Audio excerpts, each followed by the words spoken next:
आइए 9th class के विद्यार्थी और इसके साथ अनदर स्टूडेंट्स यानी कंपेटिटिव बॉयज। तो आप लोग कल की वीडियो या 5-6 मंथ पहले का वीडियो देखे होंगे या देख रहे हैं। तो आइए उसी को आप लोग के दिमाग में थोड़ा सा फिर से ला रहे हैं ताकि आप न्यूमेरिकल जो है थोड़ा सा ऑब्जेक्टिव जैसे ही सही बनाइए। तो देखिए विद्यार्थी, आप लोग के कल की वीडियो में हमने कार्य किसे कहते हैं, बल द्वारा किया गया कार्य कब कहा जाएगा, कब नहीं कहा जाएगा, ये सारा बात तुम लोग को हमने समझाया। ठीक है, इतना क्लियर हो गया था।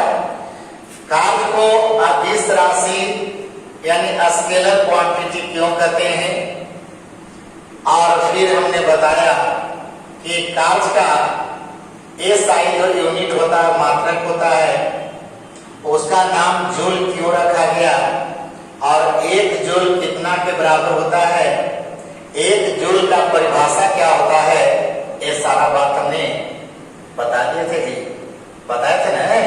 तो समझेंगे आगे जी क्या समझना है। तो आज की क्लास में फिर जहां पे हमने लास्ट किया था वहीं से स्टार्ट कर रहे हैं। तो चलिए आप कॉपी को सामने करिए ना, कर लिए।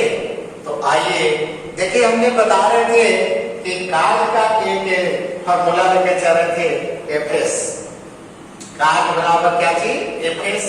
और कार्य बराबर एफएस कब हुआ था ये आप लोग को मालूम है ना मालूम। चलिए आइए तो जी यहाँ पर बताएगा सभी लड़के कि अगर कहता है कि कार्य का यानी CGS यानी मात्रक बताना है, तो CGS जो मात्रक होता है सोचिएगा यहाँ से, तब बल का मात्रक तो आपने डाइन का बोला नहीं, क्योंकि बल का CGS मात्रक क्या होता है, डाइन। वो औरत वाला डाइन है, ये डाइन एक वैज्ञानिक का नाम था। ठीक है, अब दूसरा देखो विस्थापन। अब विस्थापन का मात्रक होता है सेंटीमीटर, है ना। तो अब देखा जाए डाइन जिस तरह से आपका बल का CGS मात्रक बोला, उसी तरह से देखा जाए ये आपका सेकेंड वैज्ञानिक को यहाँ ला रहे हैं, उनका नाम था अर्क। क्या नाम था, तो यहाँ पर कहता है कि चूंकि देखा जाए एक डाइन, ठीक है, एक डाइन जो होता है, ठीक है, यानी देखिए एक डाइन यानी सेंटीमीटर, और इतना कोई हम लोग कहते हैं, देखा जाए एक अर्घ कहते हैं। क्या कहते हैं, अर्घ बोलते हैं।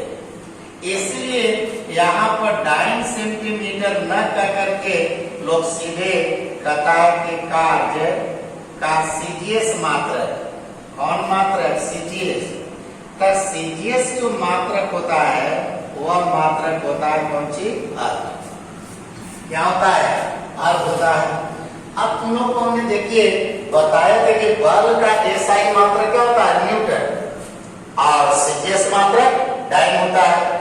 और आप लोग को ये भी बताया कि याद होगा कि एक जो न्यूटन होता है, याद है ना, 1 न्यूटन बराबर 10 के पावर देखिए 5 डाइन बताया था, याद है। 1 न्यूटन में के डाइन है, हाँ 1 न्यूटन में 10 के पावर 5 डाइन है ना। अब तक कह रहा कि तो बताओ 1 जूल में कितना अर्घ होगा, 1 जूल में कितना अर्घ होगा, तो सोचिए आपने। तो यहाँ पर हमने बताया था कि 1 जूल जो होता है, ठीक है, 1 जूल बताया थे कि देखा जाए 1 न्यूटन और मीटर के बराबर था, 1 न्यूटन मीटर। अब इसको एक तरह से ऐसे भी लिख सकता है कि 1 जूल जो हो गया वह लिख सकते हो ना जी कि 1 न्यूटन हो गया और गुना 1 मीटर हो गया, है ना। कल देखा जाए 1 जूल का परिभाषा बताया था ना। अब इस तरह से बताइए कि आपने बोला 1 जूल। अब इसको CGS में ले चलिए, तो 1 न्यूटन में कितना डाइन होता है, तो देखा जाए 10 के पावर 5 डाइन हो गया। कितना डाइन हो गया, 5 हो गया। और 1 मीटर में कितना सेंटीमीटर हो गया, तो 100 सेंटीमीटर हो गया नहीं। अब सोच लीजिए आप लोग सब रखकर एक मतलब है कि देखिए 1 जूल में बताए 5 जीरो ए या 2 जीरो ए, तो बताओ कितना हो गया 7 हो गया। तब कहता है कि डाइन और सेंटीमीटर, और यहाँ से बोलेगा कि 1 डाइन सेंटीमीटर का और क्या कहा 1 अर्ग का, इसलिए इसके जगह पर क्या रख सकते हो अर्ग रख सकते हो, इसलिए हम लोग कहते हैं 1 जूल बराबर 10 के पावर 7 अर्ग होते हैं। बात समझ रहे हैं? तो अब यहाँ पर देखा जाए ये आपका जूल और अर्ग के संबंध हो गया, और ये जो था न्यूटन और डाइन के संबंध हो गया। ठीक है ना? तो इस दोनों में बताइए संबंध दिखलाना पूछे, और जटिल क्वेश्चन पूछ देगा तो इस बात को दिमाग में रखिए। आप देखेंगे याद करना सभी लड़के, मान लें कल जो हमने बतलाए थे याद होगा कि बल और विस्थापन के बीच में अगर 0 डिग्री का कोण बनता है तो ये समझिए W बराबर Fs फॉर्मूला होता है। लेकिन अगर तुमसे कहे कि जब ध्यान दीजिएगा, जब कहा कि बल की दिशा, किसकी दिशा बल की दिशा, एवं कहेगा देखा जाए विस्थापन की दिशा, किसकी दिशा विस्थापन की दिशा, ठीक है, के बीच, ठीक है, के बीच यानी थीटा कोण बनता हो, क्या बनता हो हाँ थीटा कोण बनता हो, तो ऐसा जरा एग्जाम्पल ले जाके सोचिएगा। तो बताएंगे सभी लड़के कि मान लेते हैं कि जैसे तुम लोग देखा होगा, बताना सब लड़के कि आप लोग खिलौना तो देखा है ना, खिलौना जब देखा है तब बताओ चक्का वाला खिलौना भी देखा होगा, देखे हो जी? हाँ, गांव के लड़के जब बच्चे में रहते हैं तो देखिए खिलौना खेलते हैं। अब मान लेते हैं कि चलिए यही जो है आपका खिलौना है, क्या है जी खिलौना है। चलिए एसी में मान लेते हैं कि कोई एक बालक बैठा हुआ है, ठीक है। अब बताइए यहाँ से मान लेते हैं कि चलो सब लड़के एक हमने धागा ले लेते हो, ऐसी ना तुम लोग चलाता है गांव में, बताइएगा। अब धागा मानते हैं कि देखिए यहाँ से हमने ले लिया और धागा पकड़ के बताओ खींचते हो, सोचिएगा, तो धागा पकड़ के खींच रहे हो मतलब बल की दिशा इधर हो गया, लग रहा है कि नहीं? बल बताओ इधर की तरफ लग रहा है। अब ये बताओ कि आपने जब देखा होगा कि खिलौना जब रहता है और ऐसे जब खींचते हो तो बताओ वह खिलौना गाड़ी जो है वह जमीन पर चलता है कि नहीं चलता है? बोलिएगा। आप बल लगा रहे हैं ऐसे और वो जा रहा है नीचे, तो बताओ बल की दिशा ये है, अब विस्थापन की दिशा नीचे। कल हम क्या बता रहे थे कि जैसे अपने फुटबॉल है, आप फुटबॉल पर जाके बल लगाया, तब बल लगाया तो जिस दिशा में बल लगाए उसी दिशा में देखो गेंद भाग रहा है। कहे बोर्ड पर देखिए जब किसी स्ट्राइकर पर स्ट्राइक लगे हैं तो जिस दिशा में बल लगाया उसी दिशा में देखिए स्ट्राइकर भागा, स्ट्राइकर भागता है। लेकिन अब यहाँ पर बताओ कि बल लग रहा है इस दिशा में और वस्तु जा रहा है देखो इस दिशा में, तब वस्तु बताओ कि जब जा रहे हैं इधर दिशा में तो बताओ विस्थापन, तब विस्थापन की जो दिशा हो गया ये बताओ ये हो गया कि नहीं? सोचिएगा। तब बल की दिशा ऊपर की देखिए काम कर रहा है, अब विस्थापन की दिशा ये है, तो बताओ कि दोनों के बीच में यहाँ पर एक कोण बन रहा है कि नहीं बन रहा है? बोलिए। तब जब देखिए यहाँ पर बताओ कि मान के चलते हैं कि एक कोण बन रहा है थीटा, कितना बन गया थीटा। तब याद करना कि इस खिलौना पर जो आपने बल लगाया अब कहेगा कि बल द्वारा यानी किया गया कार्य, बल द्वारा किया गया कार्य यानी W बराबर देखिए होता है फॉर्मूला Fs यानी cos थीटा। क्या होता है? Fs cos theta. तो देखिए 9th क्लास के जो बच्चे होंगे वो थोड़ा सा साइन कॉस टेन अभी नहीं जानते हैं, एक त्रिकोणमिति का लैंग्वेज है। अब यहाँ थीटा का मान याद रखेंगे थोड़ा सा बनाने के लिए। जैसे cos थीटा के जगह कर दिया 0 डिग्री, तो ये याद करना सब लड़कन की cos 0 डिग्री का मान 1 होता है। कितना होता है? 1। अब यही कर देगा कि थीटा के जगह कर दिया 30 डिग्री यानी cos 30, तो आपने फट से बोलते हैं कि इसका मान होता है √3/2। समझो, अगर देखिए यही आपका मान होता है कौन सी cos 45 डिग्री, तब बोलते हैं कि इसका मान होता है 1√2। ठीक है। अगर यही कह देगा कि cos 60 डिग्री, तो यहाँ पर बोलते हैं कि 1/2।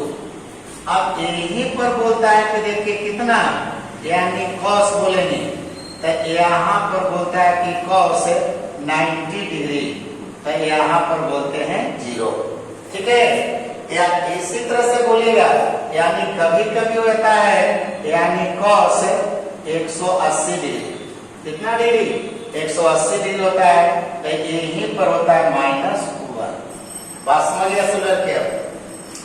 तो यहाँ पर मेन जो है यही विस्थापन की दिशा और बल की दिशा, यही दोनों दिशा से हकीकत में है कि हम लोग मापते हैं कौन सी को, यानी बल को मापते हैं। अब इसी बल की दिशा विस्थापन की दिशा, ये दोनों के बीच में जो कोण बनता है, इसी कोण पर निर्भर करता है कि बल द्वारा जो कार्य किया गया वह कार्य कैसा होगा। बस में वह कार्य कैसा होगा। कल हमने बता रहे थे कि दोनों के बीच में अगर 0 डिग्री का मान माने 0 डिग्री का कोण पड़ेगा, माने जिस दिशा में बल उसी दिशा में विस्थापन, तो होता है कि थीटा का मान कितना हो जाएगा 0। अब बताओ cos 0 डिग्री का मान कितना होगा 1, तो यहाँ पर cos 0 डिग्री का हो गए, यहाँ पर रखेगा 1, तो fs में 1 से गुणा करेंगे तो w बराबर क्या हो जाएगा fs। तो बताओ यही निकल है w बराबर fs करते हैं। अब वही देखिए, अब कभी कभी कहता है ऋणात्मक कार्य, समझिएगा। तो यहाँ पर कभी कोई लिख देता है कि ऋणात्मक कार्य किसे कहते हैं, समझिएगा। तो ऋणात्मक कार्य एक मतलब यहाँ पर समझिएगा कि थीटा का मान जो हो जाएगा ये रहेगा 180 डिग्री। कितना रहेगा 180 डिग्री। मतलब ये कब हो सकता है इससे जी, जैसे सोचिए कि ये मान लेते हैं कि पृथ्वी की सतह है। ठीक है। आप पृथ्वी की सतह पर मान लेते हैं कि यही एक वस्तु रखा गया है, मान लेते हैं कि m द्रव्यमान का एक वस्तु है। एक वस्तु को बताओ कि आपने जो है ऊपर की ओर फेंक रहे हैं, कहाँ फेंक रहे हैं जी, ऊपर की ओर फेंका है। अब ये वस्तु बताओ जा रहा है कहाँ, ऊपर। ठीक है। लेकिन बताओ कि इस वस्तु पर पृथ्वी का जो गुरुत्व बल लग रहा है, ये बताइए गुरुत्व बल, ये बताओ किस दिशा में लग रहा है, नीचे की लग रहा है। सोचिए, तब गुरुत्व बल लग रहा है नीचे, लेकिन वस्तु जा रहा है कहाँ, ऊपर। नहीं मानते कोई ढेला है और ढेला लेके फेंक दिया। अब बताओ ढेला जा तो रहा है कहाँ, ऊपर, लेकिन उस पर बल कहाँ लग रहा है, नीचे। तब बल लग रहा है नीचे और विस्थापन हो रहा है ऊपर। तो बताइए बल की दिशा और विस्थापन की दिशा के बीच में 180 डिग्री का कोण बन रहा है कि नहीं बन रहा है, बोलिए आप लोग। तो यही बोल रहे हैं कि जब बल की दिशा और विस्थापन की दिशा जब एक दूसरे का उल्टा हो जाएगा, तब समझिए वहां थीटा का मान कितना होगा 180 होगा कि नहीं। कारण सोचिए कि बताओ विस्थापन की दिशा कहाँ है, ऊपर है, और बल की दिशा कहाँ है, नीचे है। अब आप भी लोग सोचिए कि विस्थापन ऊपर और बल नीचे, तब बल की दिशा नीचे और विस्थापन की दिशा ऊपर। अब बताओ यहाँ पर दोनों के बीच में 180 डिग्री का कोण बन जाएगा कि नहीं। तो 180 डिग्री का कोण बन जाएगा, तो बताओ W बराबर क्या कहेगा, यानी Fs और cos 180 डिग्री कहोगे ना, cos 180 डिग्री हो जाएगा। अब cos 180 डिग्री का मान कितना हो गया -1।